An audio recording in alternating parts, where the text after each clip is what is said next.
Alright, hello everybody. For today's lesson we're going to be talking about post-flight procedures after landing, parking, and securing.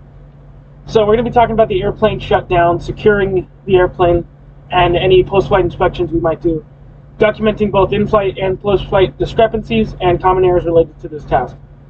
So for the post-flight procedure, this is presuming that we've already cleared the taxiway, cleared the runway, taxied down to our parking, and we're at the parking spot.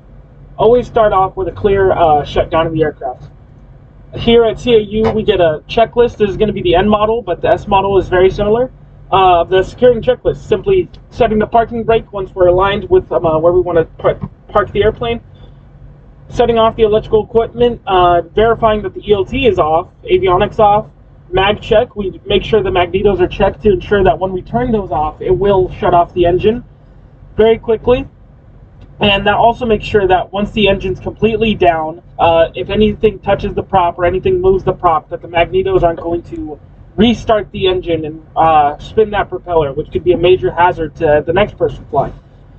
Then, after the ground check, putting them back on both and then pulling the mixture to let the engine come to a stop simply by killing the fuel. Then turning the magnetos fully off, master off, recording the hobs and tack. A good thing to do for this, and something that I've learned, is taking a photo of the hobs and tack to make sure if there's any discrepancies, any errors with the logbooks, that you have photo evidence that when you were done with the flight or when you started the flight, these were the hours that you came in and left with. Then setting the fuel selector to left or right, just good habit. Control lock, installing that, chocks and ties, and the pitot tube cover. And then once the chocks are down, feel free to remove that parking brake. Less wear and tear on the parking brake is going to be better. That's just for overall airplane health, so that's why we ensure the chocks are on and then put that parking brake out. Pitot tube cover, I mentioned that. Doors and windows closed and locked. Here at the Bakersfield campus, we don't really lock the doors, but we do close the doors and close the windows. Obviously, you don't want to leave those open. Last thing you need is a squirrel trying to start the engine right after you just left. Now, visual exterior inspection. This is something I want to talk about. Just walking around the airplane, making sure nothing's damaged, nothing's broken. Something you might not realize in the flight, like let's say, for example, you had a rough landing, okay, didn't feel too bad, the airplane still feels the same, but you're gonna step out and realize, wow, that tire looks a lot different than when we started. I guess that landing was a little rough. And I mean, that's something you won't feel, so you get out of the airplane and actually see it for yourselves. Things like small dents or marks on the aircraft frame, maybe you hit like a really, kicked up some rocks, anything like that while you're taking off.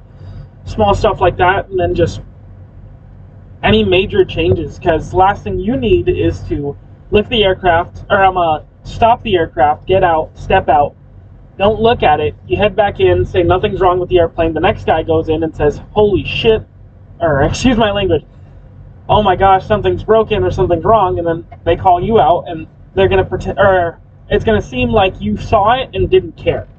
It's important that you would do that visual exterior inspection to ensure that the aircraft isn't damaged or broken, and that you aren't leaving it that way for the next person. So that's what we have for our checklist. Similarly, the aircraft has a POH, and their checklist is similar. Set the parking brake, pull the throttle, equipment off, avionics off, mixture idle, mag off. They don't do the mag check. We do it. It's a nice safety procedure. Master off, standby off, control lock install, and then fuel selector valve left or right, and to prevent cross-feeding between the tanks. Again, these are just small notes that help us out, because I can tell you right now, the fuel selector left or right, I did not realize it was to prevent cross-feeding, but that's why they're there, and that's why we're always learning. So now let's go back here.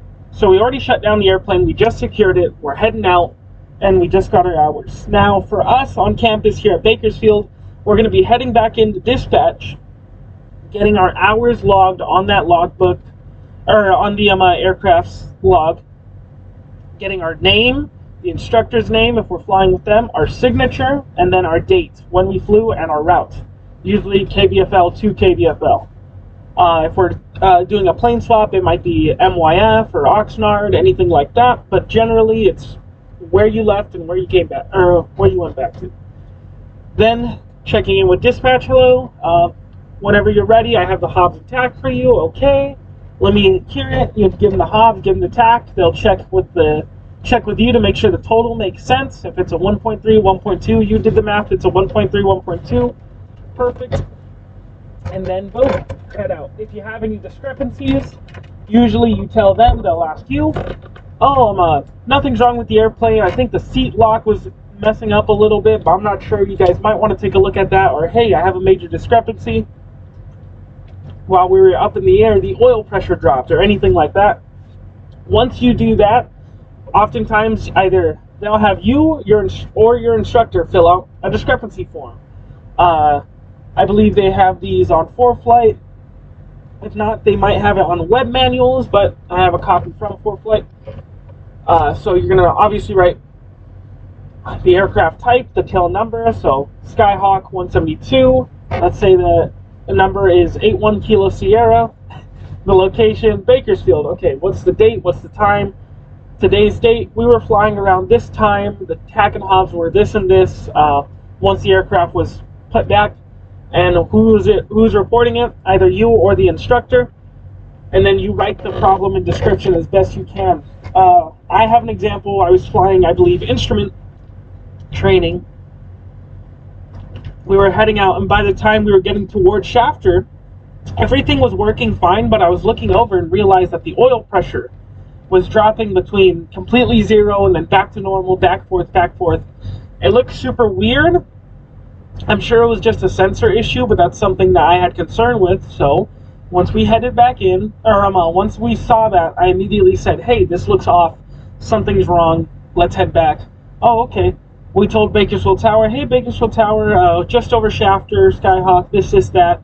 We're having oil pressure issues. I believe it's just a sensor. Can we head back? Oh, sure. They even gave us runway 12 right just to head straight back in.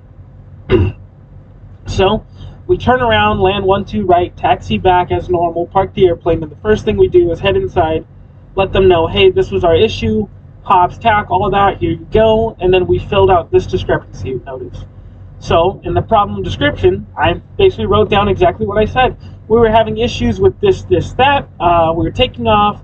I believe it's just a sensor because it was dropping back forth, but we didn't notice any weird feelings with the engine, no drop in RPMs, anything like that. And taxiing was just perfectly fine, so I believe it's just a sensor. And then once we turned that in, we emailed discrepancy form at Calera, I believe. I'm pretty sure that's the email. And we just told them essentially that. So discrepancy notices aren't something that's supposed to be too crazy, too complicated. It can be scary, especially for a private pilot, but again, simply just telling what happened, what went wrong. If it's your fault, that happens. Pilots make mistakes. We don't want to make mistakes, but it happens. But as long as you fill out the discrepancy notice, let them know exactly what happened, and you're honest. That's the key part about any issues that you have in flight or out of flight. Is just being honest and admitting to fault.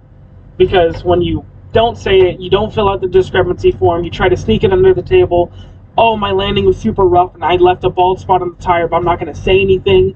That's when issues start happening. So I'd say that's, you could even say as a common error, is trying to sweep it under the rug. Just be honest. You might get in trouble, you might not, but if you're honest, odds are you're going to get either less in trouble or not at all if you own up to your mistakes and work to not make those mistakes again. So post-flight inspection, any in-flight or post-flight discrepancies, again, filling out that form, and common errors. So for a shutdown, simply not following the checklist. We have these checklists for a reason. They tell us exactly what to do. If you just read them out and do them, you'll be perfectly fine. But especially, I've noticed some people in commercial, especially once they get more comfortable with the airplane, they just simply ignore the checklist. And I admit I have my faults too, especially during cruise where I'm not looking at my checklist. They're there for a purpose, they're there for a reason, especially once you get into higher level aviation. You need these checklists to be able to say, okay, I'm doing my procedure perfectly, I'm following each and every step. That's what you have these for. So securing the engine, always make sure to use your checklist, because That's what it's there for, to make sure that we properly do what they want us to do and that nothing goes wrong. So, yeah, thank you guys very much.